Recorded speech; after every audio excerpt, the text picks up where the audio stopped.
The sun was just starting its lazy climb over the hills, casting a golden sheen across the quiet cul-de-sac where I'd lived for the better part of a decade. It was the kind of morning that made you want to linger on the porch with a cup of coffee, listening to the distant hum of sprinklers and the soft chatter of birds. But I wasn't sipping coffee or enjoying the calm. I was wrestling with a trailer hitch in my driveway, sweat already beading on my forehead, trying to maneuver a 4,000-gallon steel water tank into place behind my house. The thing was a beast, dull gray, industrial, and about as subtle as a freight train parked in your backyard. But to me, it was a lifeline, a small miracle I'd managed to secure through a county wildfire readiness program. As an off-duty firefighter and a volunteer with the Regional Emergency Task Force, I knew better than most what was at stake. Our little slice of suburbia, tucked against the brittle, dry chaparral of Southern California, was a tinderbox waiting for a spark. One careless cigarette, one lightning strike, one stray ember, and the whole place could go up like a 4th of July finale. I'd seen it happen before. Not here, not yet, but in towns just like ours. Places where the hills turned black, where families lost everything, where the news helicopters circled like vultures over smoldering ruins. Last summer, a fire 30 miles east had chewed through 10,000 acres in 3 days, displacing hundreds and leaving a scar you could see from space.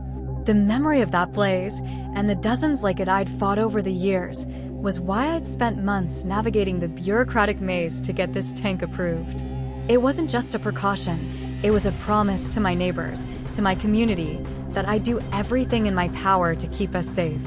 The county had signed off on it, the fire marshal had given his blessing, and I'd even held a small meeting in my garage to explain the plan to anyone who wanted to listen.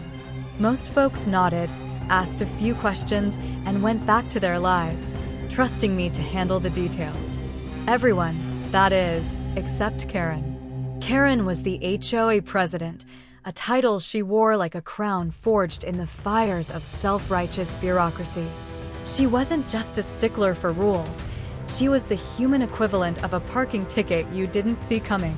Her reign over the neighborhood was a masterclass in petty tyranny, enforced with a clipboard, a pair of aggressively perched sunglasses, and a voice that could curdle milk. To Karen, the HOA guidelines weren't suggestions, they were scripture, and she was the high priestess. Lawn gnomes? Banned. Doorbell cameras? Only with prior approval. Solar panels? Don't even think about it unless you wanted a 3-page letter citing Section 4, Paragraph 12 of the bylaws. Her war wasn't against crime or decay. It was against anything that dared to disrupt her vision of suburban perfection, a sterile, cookie-cutter utopia where every blade of grass was trimmed to the exact same height. I'd had run-ins with her before. 2 years ago, she'd fine me for leaving my garbage cans out an hour past pickup day. Never mind that I'd been called to a structure fire at 3 a.m. and hadn't slept in 36 hours. To her, the rules were the rules, and exceptions were for people who didn't respect the community. I'd paid the fine, swallowed my pride, and moved on, figuring it wasn't worth the fight. But this tank? This was different. This wasn't about aesthetics or property values. This was about survival, about making sure our homes didn't end up as ash on the evening news. I thought, maybe naively, that even Karen would see the bigger picture. I was wrong. I was still wrestling with the trailer's alignment, trying to get the tank positioned just right on the patch of dirt I'd cleared behind my house when I heard it, the unmistakable clack-clack-clack of flip-flops on asphalt, like the ticking of a particularly annoying metronome. I didn't need to look up to know it was her. The air seemed to tighten, as if the neighborhood itself was bracing for impact. I wiped my hands on my jeans and straightened up, steeling myself for whatever was coming. Karen stormed into view, a flamingo in yoga pants, her clipboard clutched like a weapon. Her sunglasses were shoved up onto her forehead, revealing eyes narrowed to slits, and her lips were pursed so tightly they looked like they might crack. She stopped a few feet away, planted her feet, and pointed at the tank like it was a missile aimed at her prize rose garden. What, she said, her voice sharp enough to cut glass, is that monstrosity. I took a deep breath, forcing myself to stay calm. "Morning, Karen," I said, keeping my tone even. "It's a water tank for 1,000 gallons. Part of the county's wildfire readiness program. I showed everyone the plans last month." Her head tilted, just slightly, like a predator sizing up its prey. "I don't recall approving this," she said, flipping through her clipboard as if the answers to the universe were buried in her notes. "This violates Section 3, Paragraph 9 of the HOA guidelines. No temporary storage units over 4 feet high without board approval." I blinked, caught off guard by the sheer absurdity of it. "Karen, it's not a storage unit. It's a water tank. For wildfires. You know, the things that keep burning down half the state every year." She didn't flinch. "It's not aesthetic," she hissed, spitting the word like it was a curse. "It's an eyesore. It doesn't belong here." I gestured toward the hills in the distance, where the chaparral was so dry it practically crackled in the breeze. "You see those hills? One spark and we're all in trouble. This tank could be the difference between saving our homes and losing everything."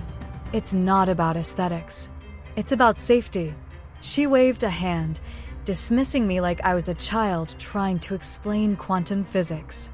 "Safety is fine, Jake, but we have standards.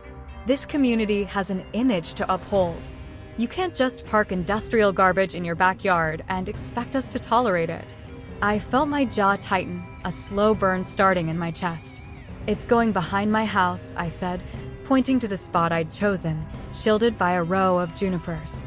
"You won't even see it from the street."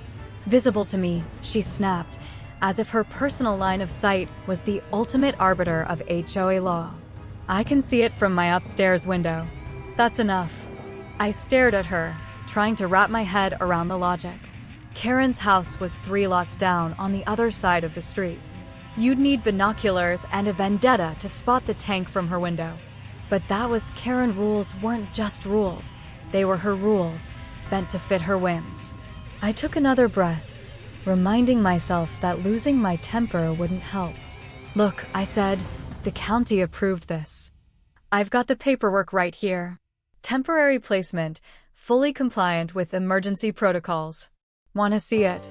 She waved the offer away like I was trying to hand her a used tissue. "I don't need your paperwork. I know the bylaws. You have 24 hours to remove it, or the HOA will take action." I couldn't help it, I laughed. Not a big laugh, just a short, incredulous huff. "Karen, you're telling me you're going to tow an emergency water tank because it doesn't match your Pinterest board? You serious?" Her eyes flashed, and for a moment, I thought she might actually lunge at me. "Don't patronize me, Jake. This isn't about me. This is about the community. You're setting a precedent. If we let you keep this, what's next? Shipping containers? Junk cars? We have to draw the line somewhere." "The line," I said, my voice rising despite my best efforts. "The line is between keeping our homes safe and letting them burn because you don't like the look of a tank. You really want to draw it here?" She didn't answer.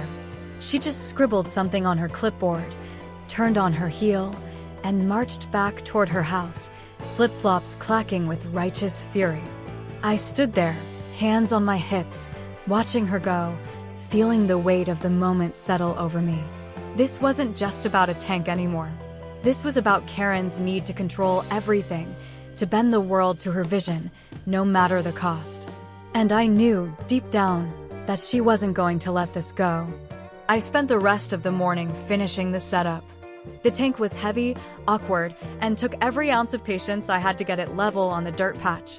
I double-checked the fittings, made sure the hoses were ready to connect, and ran a quick pressure test to confirm it was operational.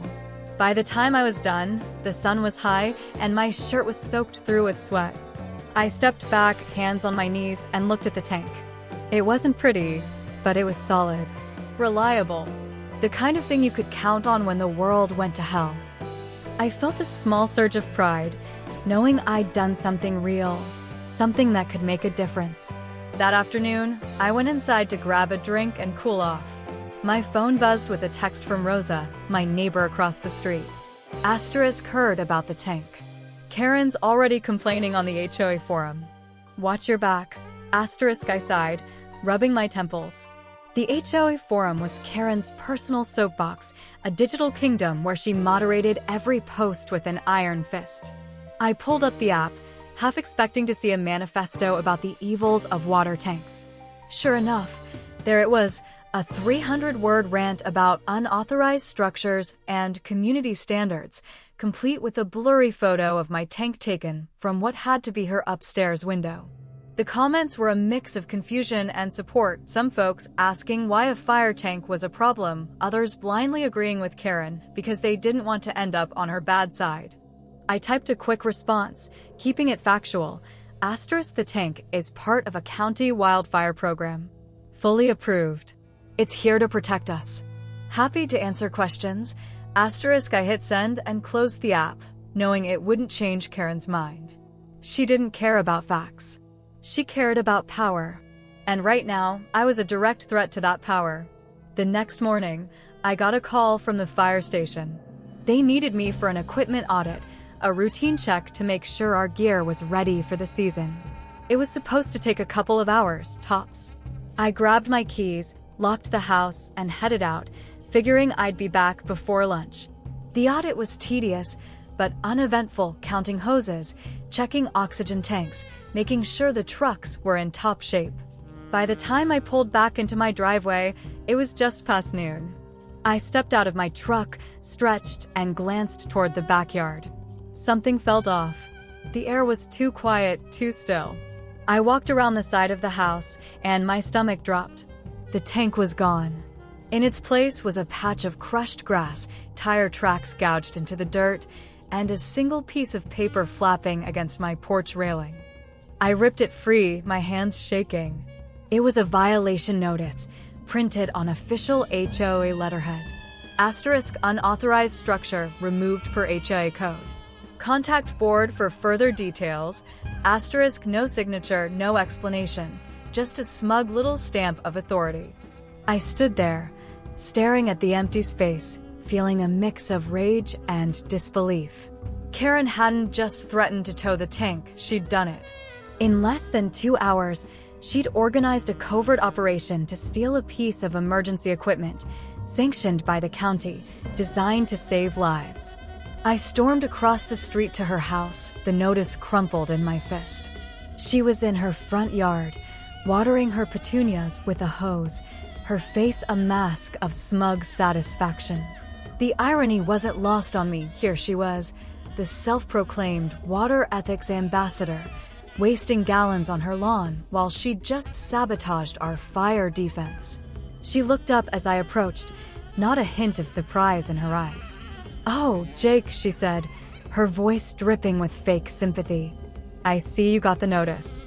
Where's the tank?" I said, my voice low but shaking.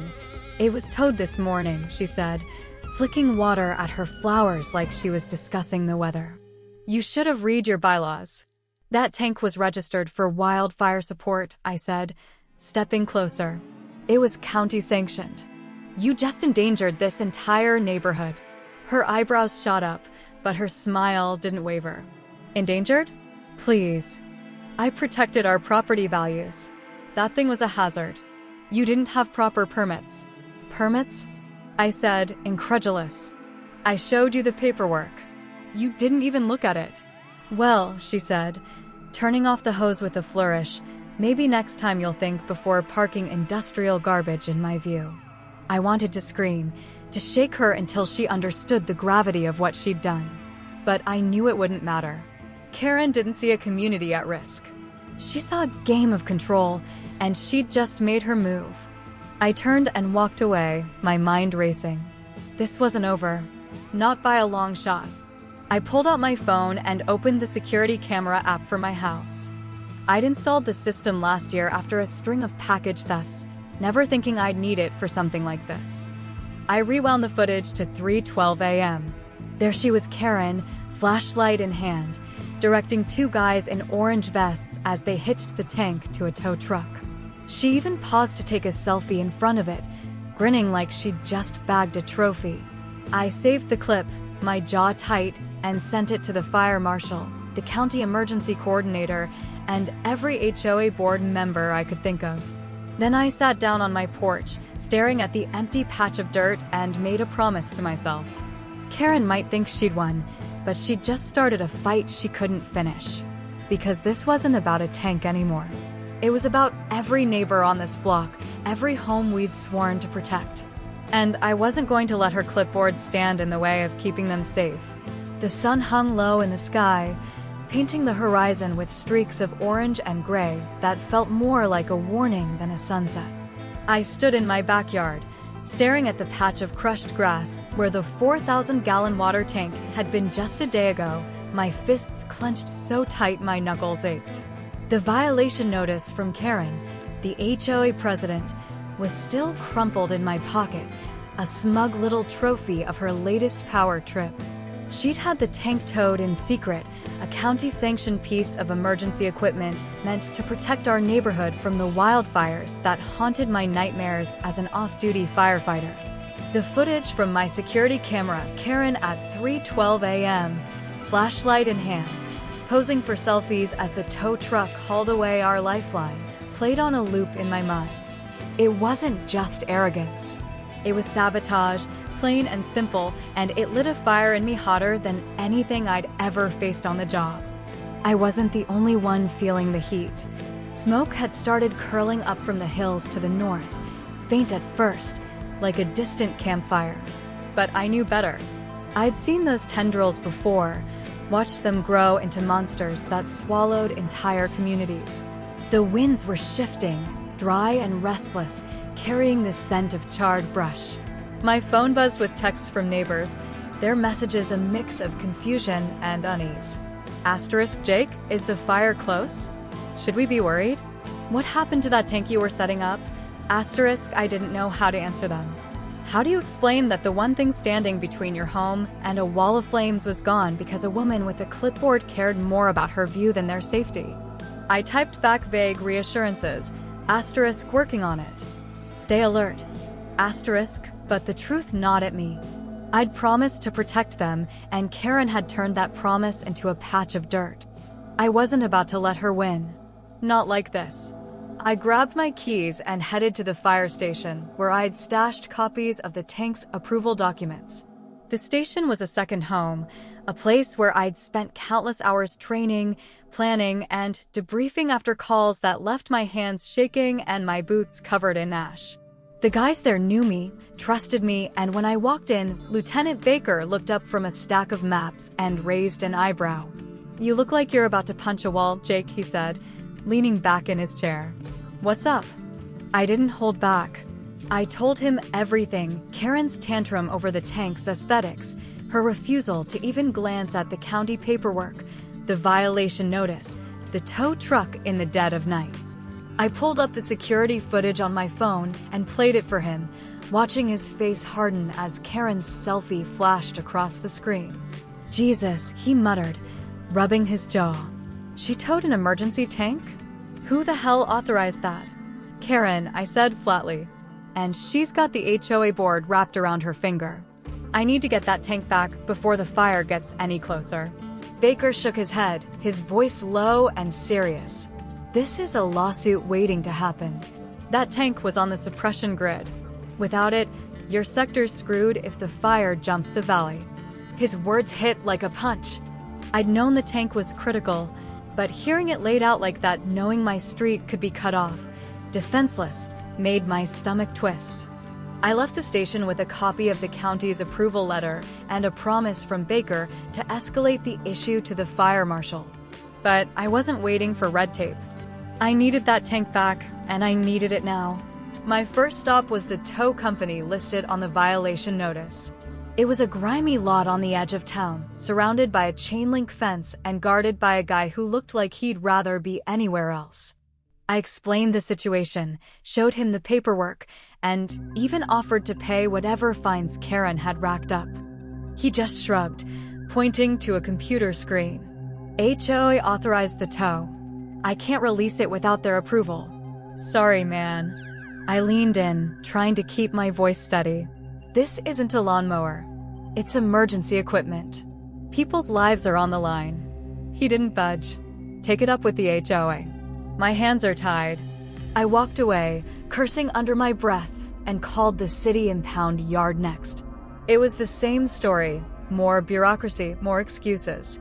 They didn't even know where the tank was at first, claiming it had been logged as abandoned equipment.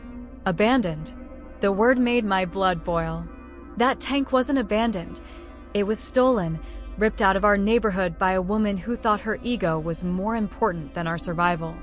After an hour of dead-end calls, I finally got through to the county coordinator for the Wildfire Readiness Program, a guy named Tom who I'd met during a training drill last year.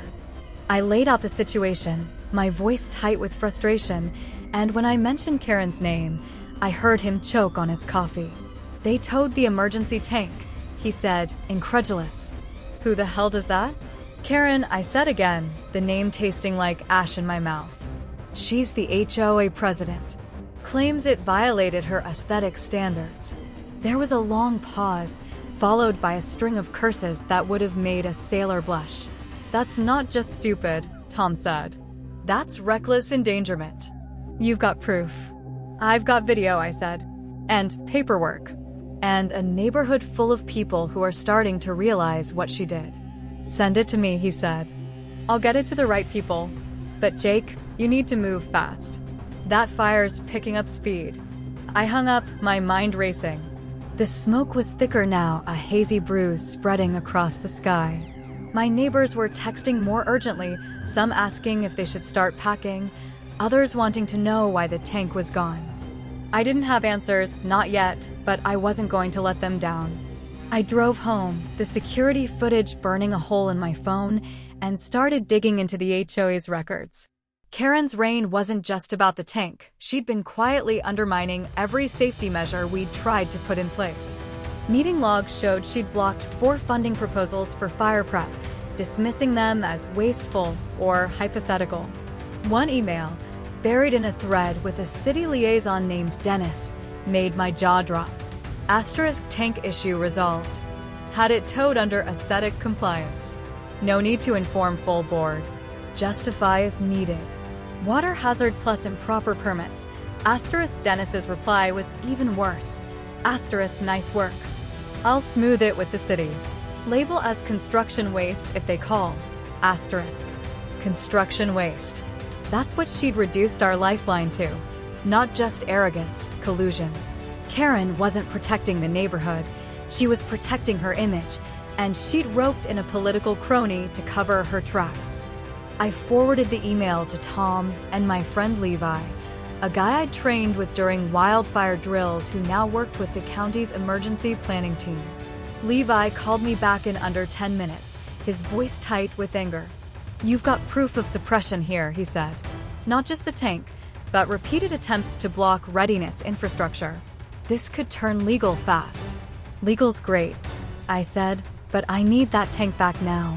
The fire's not waiting for a courtroom. I'm working on it, he said. Send me everything, emails, footage, permits. I'll push it up the chain. I spent the next hour compiling a dossier, every document, every screenshot, every frame of Karen's midnight stunt. But even as I worked, the air grew heavier, the smoke more oppressive. My neighbor Rosa caught me as I was heading to the hardware store for extra hose fittings, her face pale with worry. Jake, she whispered, thrusting a flyer into my hands. Have you seen this? It was one of Karen's creations, a pastel-colored announcement for her Green Lawn Gala, a community event to celebrate eco-conscious landscaping, and her own self-proclaimed leadership on water ethics. Tucked between paragraphs about drought-tolerant lavender and bug-repelling flower beds was a line that made my blood run cold. Let's keep our neighborhood beautiful and tank-free. She'd even made it rhyme, like some twisted Dr. Seuss villain. Rosa's eyes blazed. She's calling it a public service, getting rid of your tank. Says it was an eyesore. I stared at the flyer, willing myself not to rip it in half. Didn't she flood her yard last night? I asked, remembering the soggy mess I'd seen driving by. Rosa nodded. Sprinklers ran for hours. Half her lawn's still a swamp. The irony was almost too much. Karen, the water ethics ambassador, wasting thousands of gallons on her grass while towing away our fire defense. I thanked Rosa and kept moving, but the gala announcement stuck with me. It wasn't just tone deaf, it felt like a distraction, a deliberate attempt to shift focus from the growing fire threat to her own ego. My suspicions were confirmed that night when my phone rang at 2 a.m. It was the volunteer dispatch line, a number that never called unless things were bad. A small fire had broken out near the community entrance, sparked by a palm tree, likely from an electrical fault. Firefighters had contained it quickly, but the lieutenant on the call recognized my address. "Didn't you have a tank deployed out there?" he asked. I told him what happened, my voice tight with frustration. There was a long pause, then a quiet, "Jesus, that tank could have cut our setup time in half." The words hit like a brick. I hung up, staring out my window at the orange glow pulsing in the distance. The fire was closer now, no longer a vague threat, but a predator stalking the hills.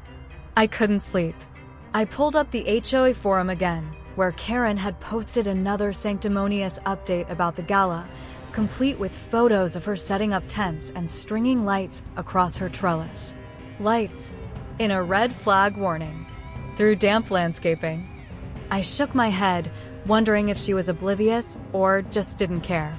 The next morning, I drove to the edge of our zone to check the emergency layout. The sprinklers we'd installed were still there, but without the tank, their coverage was patchy at best. I took photos of the dry, coiled hoses, now useless, and sent them to Levi with a note. "This is what Karen's left us with." A few newer residents stopped by, asking why the fire readiness program hadn't been publicized. I realized then that Karen had been scrubbing it from the community forums, erasing any mention of the tank or the drills we'd planned. She wasn't just negligent, she was rewriting reality to make herself the hero. I called a meeting with a few trusted neighbors, Rosa, Mr. Thompson from the cul-de-sac, and Elaine, who worked nights at the hospital. We gathered in my garage, the air thick with tension. I laid it all out. The email thread with Dennis, the security footage, the meeting logs showing Karen's pattern of obstruction. Elaine's jaw dropped. "She fined me last year for putting sandbags by my door during a flood," she said. "Said they were a tripping hazard. I had to remove them while water was rushing through my hallway." Mr. Thompson, a 72-year-old retiree, chimed in. She rejected my fire escape ladder as non-compliant. "I'm supposed to jump from the second floor." The outrage was palpable, a shared realization that Karen's rules weren't about safety, they were about control. We decided to draft a petition for an emergency HOA meeting, demanding her removal for endangering the community. Rosa took the lead, her hands steady as she typed up the document. "We need signatures," she said, "and we need to move fast." We spent the day going door to door, avoiding Karen's line of sight. Most neighbors signed without hesitation, their frustration with her reign finally boiling over. By evening, we had over 30 signatures, enough to force a vote. But Karen wasn't idle.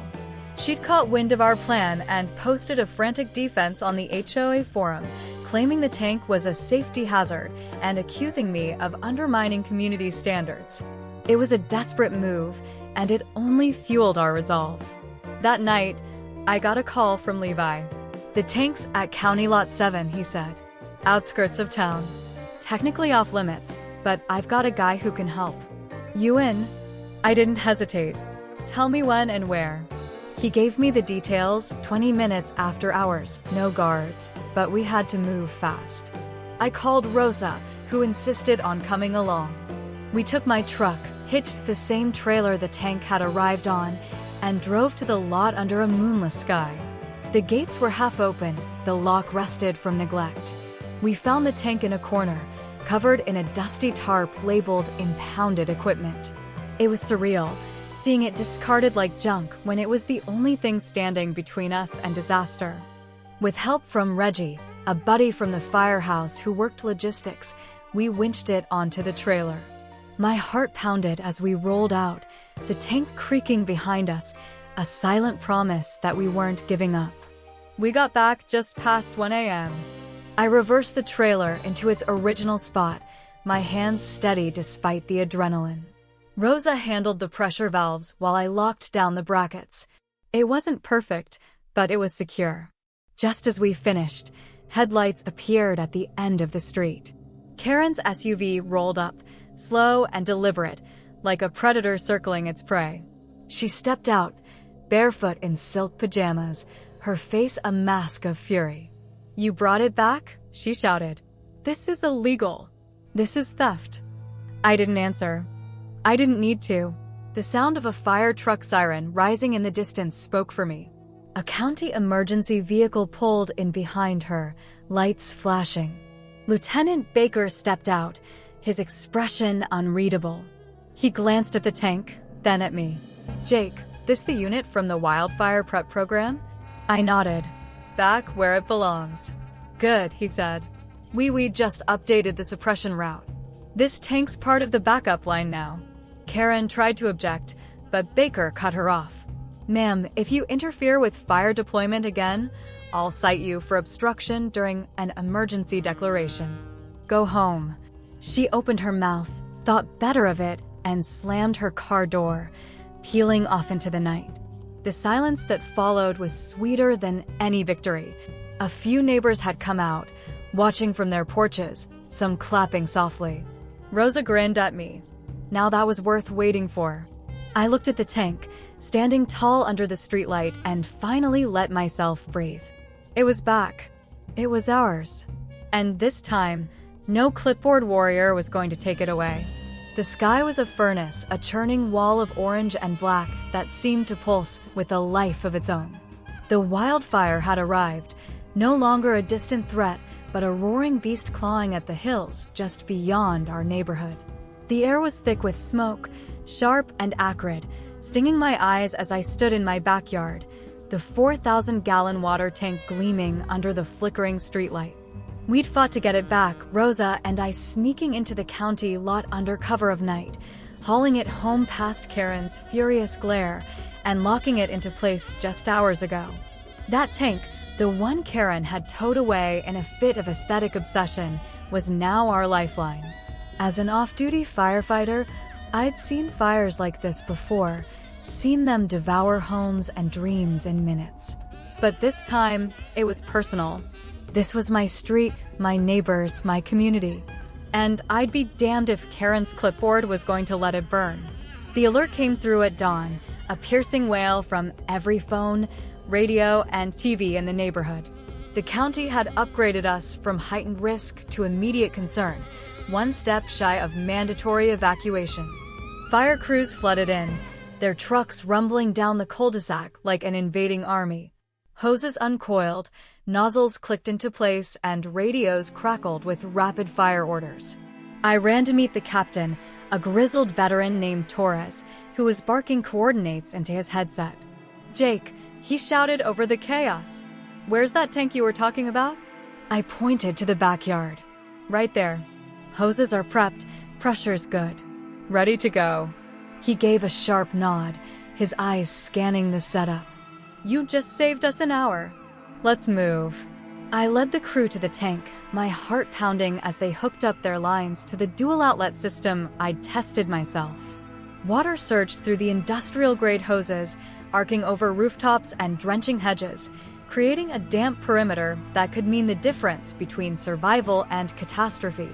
Torres clapped me on the shoulder. "This might turn the tide, kid. Good work." The neighborhood erupted into controlled chaos. Families scrambled, some piling into cars with suitcases and pets, others standing frozen on their lawns, unsure whether to stay or go. Rosa took charge like a general, herding elderly neighbors into vehicles with oxygen tanks and overnight bags. Elaine, the night shift nurse, set up a first aid station in her garage, her calm voice cutting through the panic. It was the kind of unity I hadn't seen in years, a community pulling together when the stakes were life and death. But one person hadn't gotten the memo. Karen. I hadn't seen her since she'd stormed off the night before, her SUV squealing down the street after Lieutenant Baker shut down her tantrum. I'd hoped, foolishly, that the reality of the fire would snap her out of her delusion, make her see that her petty rules were meaningless against a wall of flames. But Karen wasn't wired that way. While I was helping a crew adjust the water flow, a piercing shriek cut through the engine noise. "This is a violation. This entire setup is unauthorized." I turned, and there she was, storming down the street in a pink velour tracksuit, barefoot, flailing her arms like a deranged traffic cone. Her hair was a mess, her sunglasses nowhere in sight, but the fury in her eyes was unmistakable. A young firefighter, barely out of training, tried to intercept her, holding up a gloved hand. "Ma'am, you need to stay back. This is an active fire zone." She dodged him with the agility that would have been impressive if it wasn't so unhinged. "Don't you ma'am me," she snapped, making a beeline for the tank. My stomach lurched as I realized what she was doing. She was heading for the valves, the ones controlling the water flow to the hoses. I shouted her name, my voice raw with adrenaline. "Karen, don't you touch that." But she didn't stop. She grabbed the valve handle and yanked, her face twisted with righteous indignation. Nothing happened. Thank God, I'd locked the controls with a padlock the night before, a last-minute precaution after her midnight towing stunt. The valve didn't budge, but the fact that she'd even tried, during an active fire response, with flames licking the hills and embers raining down, left me speechless. It wasn't just reckless, it was insane. A second firefighter, a burly guy named Martinez, stepped in, grabbing her arm gently but firmly. "Ma'am," he said, his voice calm but edged with steel, "you're interfering with emergency suppression efforts. Step back, or you'll be detained." Karen's eyes widened, her mouth opening and closing like a fish out of water. "Detained?" she screeched. "This is my neighborhood. I'm the HOA president. You can't have this abomination here without my approval." Martinez didn't blink. "Ma'am, I don't care if you're the Queen of England. You're endangering lives. Move." She kept ranting, her voice drowned out by the thump of a helicopter overhead, dropping retardant on the hillside. It was surreal, watching her scream about bylaws while the world burned around us. Lieutenant Baker, who'd been coordinating with the crew, appeared from behind a truck, his face a mask of exasperation. He pulled Karen aside, his voice low but audible. "We're in an emergency declaration," he said. "If you touch that tank again, I'll have you arrested for obstruction. Go home. Now." Karen's face turned beet red, her hands waving wildly as she tried to argue. But Baker wasn't having it. He nodded to a uniformed deputy who'd just arrived, and the deputy escorted her back to her house, one hand on her elbow as she sputtered about property rights and community standards. I watched her go, a mix of relief and disgust churning in my gut. She wasn't just clueless, she was dangerous, a walking disaster who'd rather let our homes burn than admit she was wrong. The fire didn't care about her tantrums. It hit the back slope of our neighborhood with a sound I'll never forget, a tearing, crackling howl, like the earth itself was splitting open. Embers flew like demonic fireflies, landing on rooftops and sparking in the dry grass. Trees hissed and popped, their sap vaporizing in the heat. The crews responded with machine-like precision, hoses pivoting, water spraying in wide arcs to douse the flames. I sprinted to Rose's backyard, which bordered the slope, helping a young firefighter named Daniels haul an extra hose line. Her wooden fence was already smoldering, tendrils of smoke curling upward. We hit it with a blast of water, the hiss of steam mingling with the roar of the fire. "Close one," Daniels panted, wiping soot from his face. "Your tank's a lifesaver." We fought for 3 hours, a brutal, relentless dance of containment and defense. The tank ran hot, its steel sides warm to the touch, then empty, then refilled by a city bypass truck that rolled in like cavalry. Without that tank, our side of the neighborhood would have been defenseless in those first critical hours, a sitting duck for the flames. Every firefighter knew it, every neighbor who stayed to help knew it, and I made damn sure they knew who'd tried to take it away. By mid-afternoon, the crews had gained enough ground to call the perimeter stabilized. Charred brush and blackened fences marked the fire's outer edge, but not a single house was lost. Torres called it a miracle, a testament to preparation, rapid response, and, though he didn't say it outright, that tank. He gathered the volunteers for a quick photo, the tank looming behind us like a quiet sentinel. We stood there, covered in soot, grinning like kids who'd just aced a test. I felt a swell of pride, not just for myself, but for everyone who'd stepped up: Rosa, Elaine, Mr. Thompson, even the new residents who'd barely unpacked before joining the fight. Then came the news vans. The first one rolled in an hour later, a sleek white truck with a satellite dish and a reporter in a press suit. 2 more followed, their cameras sweeping the scorched landscape. Word had spread like wildfire, ironic but true, that an HOA president had removed critical emergency equipment, only for it to save the very homes she'd tried to protect from its presence. The story was too juicy to ignore. A petty tyrant undone by her own arrogance, a neighborhood saved by a tank she'd called an eyesore. Reporters cornered me as I was coiling a hose, their microphones thrust in my face. "Jake, can you tell us about the tank? What happened here?" I kept it simple, sticking to the facts. The tank was part of a county wildfire program. Fully approved. The HOA president had it towed without notice, claiming it violated aesthetic rules. We got it back just in time. It made the difference today. They ate it up, scribbling notes and zooming in on the tank. One reporter, a sharp-eyed woman from a national outlet, asked, "Who's this HOA president? What's her side of the story?" I shrugged, keeping my tone neutral. "You'd have to ask her." But the footage speaks for itself. That footage, Karen's midnight selfie with the tow truck, had already made its way to the fire marshal, the county, and now, apparently, the press. I'd sent it to a contact at the local station, along with the email thread between Karen and Dennis, the city liaison who'd helped her cover her tracks. By evening, the story was everywhere, plastered across news sites and social media. HOA president tows emergency tank, endangers neighborhood. Self-proclaimed water ethics leader sabotages fire defense. The headlines were brutal, and the B-roll was worse, shots of Karen's house, surrounded by melted garden decorations and half-deflated balloons from her canceled Green Lawn Gala, juxtaposed with images of the tank in action, water spraying heroically against the flames. Karen didn't take it lying down. During one live segment, as I was answering questions near the tank, she appeared like a ghost, her tracksuit swapped for a crisp blazer, her hair pulled back in a tight bun. She tried to push through the crowd, her voice shrill. "This is a smear campaign. Jake's lying. That tank was a hazard." But a city emergency coordinator, a no-nonsense woman named Harris, stepped in before she could get closer. Harris's voice was loud enough for the cameras to catch. "Ma'am, you're under investigation for obstruction of emergency resources. I'd recommend legal counsel." Karen froze, her face a mix of shock and defiance. For once, she didn't scream. She just turned and walked back to her porch, her shoulders slumped, her eyes hollow.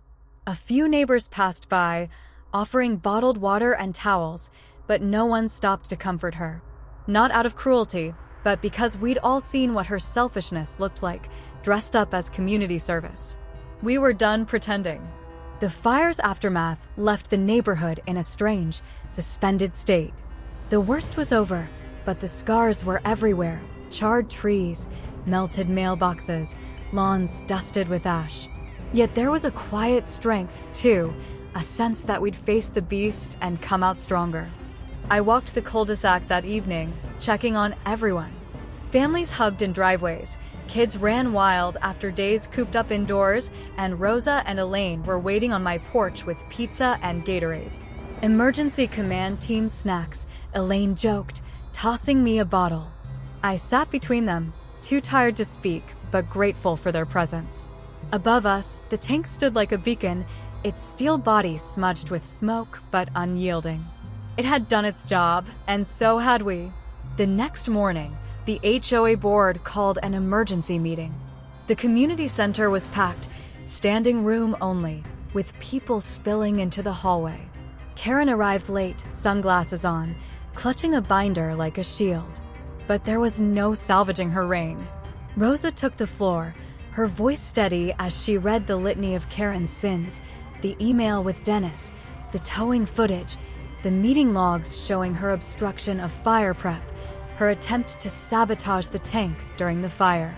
When she finished, Mr. Thompson stood, his voice cutting through the room. Is there any reason someone who endangered this entire community should still represent us? Karen mumbled something about misunderstandings and good intentions, but it was hollow, a performance no one believed. The vote was unanimous. She was removed as president, barred from any HOA office for 5 years. She didn't argue. She just stood, turned, and left, her binder clutched to her chest. The room broke into applause, not wild, but relieved, a shared exhale after years of her tyranny. Rosa was named interim president, and the first thing she did was call for a new emergency preparedness committee. I was asked to chair it, and I agreed on one condition: we focus on infrastructure, not rules. No more fighting over garden gnomes while our homes were at risk. The tank was officially certified as an emergency asset a week later, complete with a laminated placard from the city. We turned its installation into a community event, kids painting flames and waves on its sides, adults bolting it into place. A girl named Lucy carved a sign that read, "Try towing this now, Karen." It was a joke, but it stuck, nailed to a nearby fence post and photographed by every firefighter who passed through. The story of our fight spread beyond the neighborhood, inspiring other communities to install their own tanks.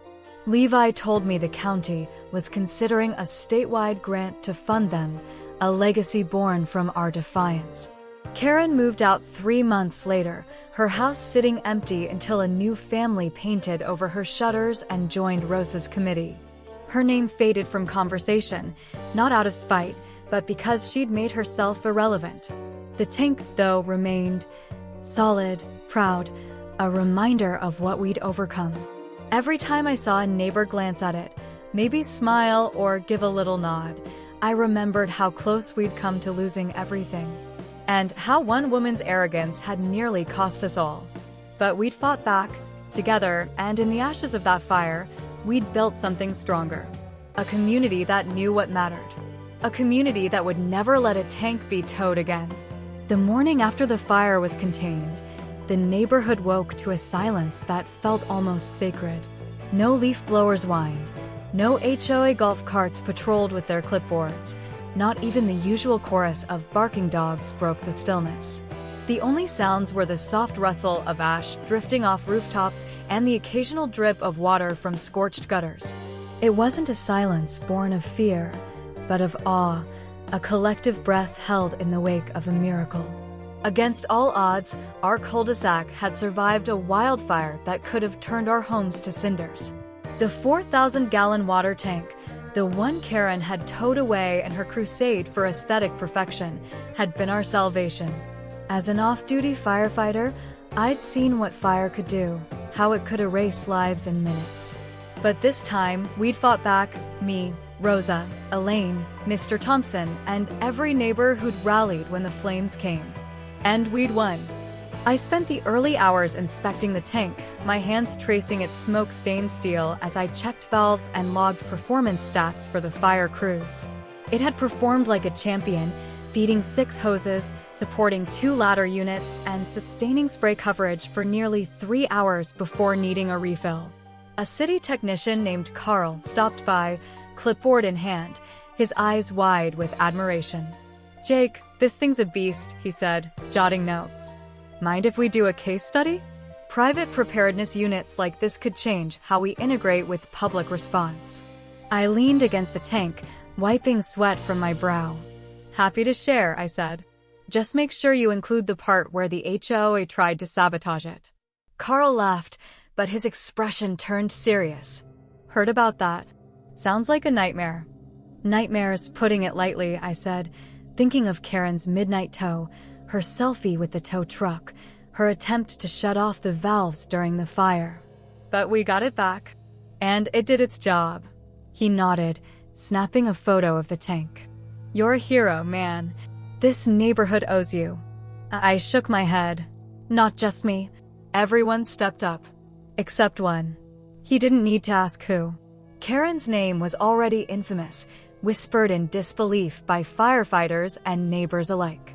Her SUV was still parked in her driveway, but no one had seen her since the fire crews left. A notice from the county was duct-taped to her door, a stark white square stamped with an official seal. It was a citation for interfering with emergency operations, a legal slap that carried the weight of her recklessness.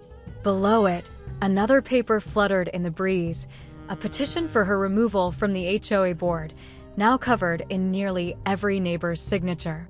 Rosa had slipped it under her door the night before, a quiet but unmistakable message. Her reign was over. By noon, the HOA board called an emergency meeting at the community center. The room was packed, a sea of folding chairs and coffee mugs, with people who hadn't attended a meeting in years showing up to witness the reckoning. Karen arrived late, her sunglasses hiding eyes that must have been red from sleeplessness or shame. She clutched a binder, her last shield against the tide of evidence we'd gathered. But there was no salvaging her image, not after what we'd all seen. Rosa took the floor, her voice steady as she laid out the case against Karen like a prosecutor. She read the email thread with Dennis, the city liaison who'd helped cover her tracks. She played the security footage of Karen directing the tow truck at 3:12 a.m., her flashlight bobbing like a villain in a bad movie. She listed the meeting logs where Karen had blocked fire prep funding, dismissing it as hypothetical. And she described Karen's attempt to sabotage the tank during the fire, her hands on the valve as flames roared nearby. When Rosa finished, Mr. Thompson stood, his 72-year-old frame trembling with quiet fury. "Is there any reason," he said, his voice cutting through the room, "why someone who endangered this entire community should still be allowed to represent us?" The room was silent, every eye on Karen. She opened her mouth, muttering something about misunderstandings and community standards, but the words fell flat, hollow as the lies she'd built her throne on. The vote was swift and unanimous. Karen was removed as HOA president, barred from holding any office for 5 years. She didn't argue. She stood, her binder clutched to her chest, and walked out, the doors swinging shut behind her with a finality that echoed. The room erupted in applause, not wild, but deep, a shared relief that washed over us like a cool breeze after a long, suffocating heat. Rosa was named interim president, and her first act was to form an emergency preparedness committee. She turned to me, a half smile on her face. "Jake, you're chairing it. No arguments." I held up a hand, grinning despite the exhaustion. "Fine, but one condition. We focus on what keeps us safe, not what looks pretty. No more rules about lawn gnomes while our homes are at risk." The room laughed, a release of tension that felt like the first real moment of unity in years. We were done with Karen's petty tyranny, done with her vision of a neighborhood that valued image over survival. The meeting adjourned with plans for a community cleanup, a volunteer roster for fire drills, and a promise to never let bureaucracy stand in the way of safety again. That weekend, the tank became more than a tool, it became a symbol. The city certified it as an official emergency asset, complete with a laminated placard declaring it a wildfire response unit. But I didn't want to mount it alone. I invited the neighborhood to make it ours. Kids showed up with paint cans, adults brought tools, and we turned the tank into a canvas of resilience. Flames and waves danced across its sides, a phoenix rose from ash, and in bold, block letters, we painted, "This tank saves homes." Lucy, a sharp-witted 10-year-old from down the street, brought a scrap of wood from her backyard and asked to make a sign. We helped her carve the words, Try towing this now, Karen. It was meant as a joke, but it got roars of laughter, and someone nailed it to a fence post nearby. That sign became a neighborhood legend, photographed by every firefighter who passed through, a cheeky middle finger to the woman who'd nearly cost us everything. The fire's legacy didn't stop at our borders. Our story went viral, picked up by national outlets, and shared across social media. Neighborhood defies HOA to save homes from wildfire. Tank towed by water ethics leader saves community.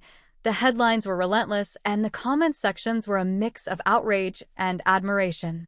People from across the country reached out, asking how they could set up their own tanks, how they could fight their own Karens. Levi, my friend at the county's emergency planning team, called me a week later, his voice buzzing with excitement.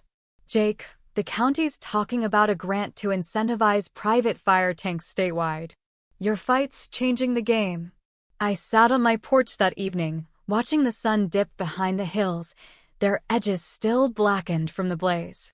The air was cooler now, carrying the faint scent of recovery, fresh soil from replanted lawns, the tang of paint from repaired fences.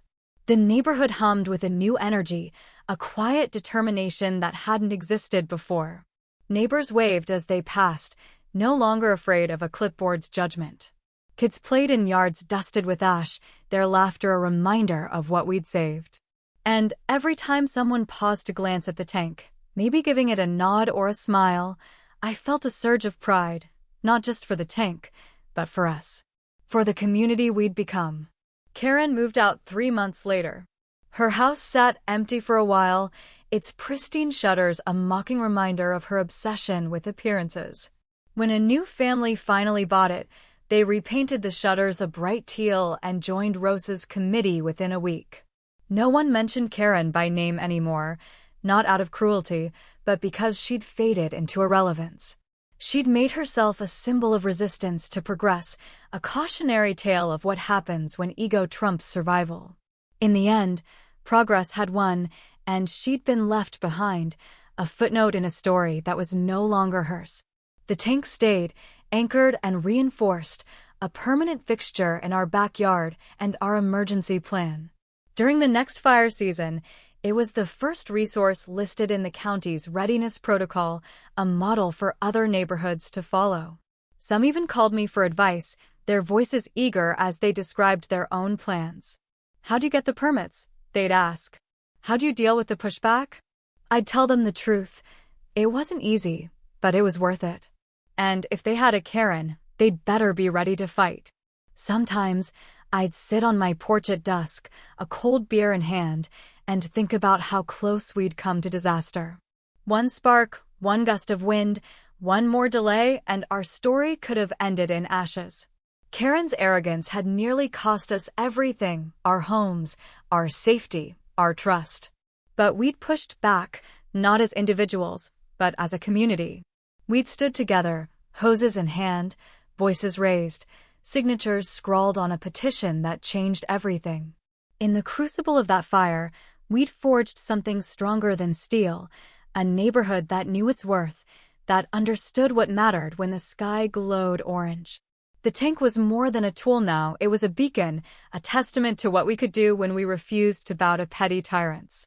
It stood there, painted with our defiance, scarred by smoke but unyielding, a reminder that safety isn't a privilege to be gate-kept by clipboards and bylaws.